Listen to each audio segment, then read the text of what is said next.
13,500, 13,600 feet above the mean sea level. There was an infant. Shiva said, wait, no footprints of parents in the snow. Why did this fellow just land up here? When they came back, the baby had bolted himself from inside the house. He said, I will establish my energy in such a way that you won't miss me. Shiva and Parvati were living in Badrinath. They settled there because there is a hot water spring. So they were living there in their small dwelling, somewhere 13,500, 13,600 feet above the mean sea level. Then one day they went for a bath in the hot water spring. When they came back, outside the doorstep, there was an infant, a beautiful looking infant. Parvati always had this problem, that is, she doesn't have a child and she cannot have one because Shiva doesn't have a human seed within himself. So she is a human woman and she cannot contain it, whatever he has. So she cannot have a child. Out of this desperation, she created Ganapati. Out of this desperation, she tried to save what was left of Kartikeya. What was left of 6 children, she made it into Kartikeya. Now when she saw this wonderful baby at her doorstep, her maternal instincts flared up and she went to pick up the child. Shiva said, wait, don't touch this baby. An infant which lands up nearly 14,000 feet MSL without anybody around him, just by himself, this is not a good infant. Don't touch it. Parvati said, how can you say this? This is the most beautiful baby I have seen. And she took the baby and Shiva said, see, this is not a good baby. Why does he land up at our doorstep by himself? Nobody around, no footprints of parents in the snow. Why did this fellow just land up here? Just throw him away. This is not a baby we should touch. She was overcome with maternal instincts and she said, nothing doing, and she took the baby into the house. 24 hours of boom, boom, boom, boom, boom, everything happened. Next day again they went for bath. When they came back, the baby had bolted himself from inside the house and not letting these 2 people in.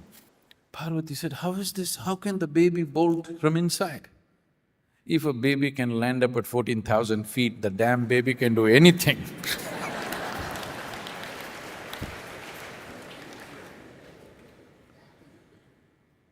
So he said, well, we'll have to vacate this place. He's locked himself up inside, let's move on. But Parvati said, but this is our house. That's how it is. It may be our house today, if you let the wrong people in, it will not be ours. And they moved to Kanti Sarovar at 12,700 feet. So he was dispossessed of his home because this baby locked himself inside, and this was Vishnu. He thought, what does it matter for an ascetic yogi, here or there? All same for Shiva, but for me it matters, I want to be here. So Shiva knew and he said, okay, let's move on. And he moved closer to Kedar in Kanti Sarovar. But the yogis and others who followed them, they settled at Kedar. So because they want to come up all the time to Kanti Sarovar, he said, I will establish my energy in such a way that you won't miss me. and he established Kedar. And even today, Kedar, in terms of geometric coherence between sound and form, Kedar comes closest to the sound Shiva. So he established so that the yogis don't miss him and they can be there. And up at Kanti Sarovar, him and the 7 disciples, who are now celebrated as Saptarishis, settled there for their pursuit of exposition of yoga and the teachings and the other drama that happened along with that. So Kanti Sarovar is the site of the very first yoga program not a short-term weekend program or something, a very long yoga program where he expounded the relationship between the entirety of cosmos and human existence. How this can be explored, what are the different ways to do it, how an individual human being can become universal in his experience. So this whole methodology through which an individual human being can experience the universality of our existence is called yoga. Well, it's gone through much metamorphosis and distortions. So from exploring cosmic dimensions and aligning with cosmic dimensions to twisting and turning and ending up looking like leftover noodle. Yoga has gone through many things, but you cannot kill it because it's a living truth. At any time, let's say tomorrow, everybody gives up the entire yogic pursuit.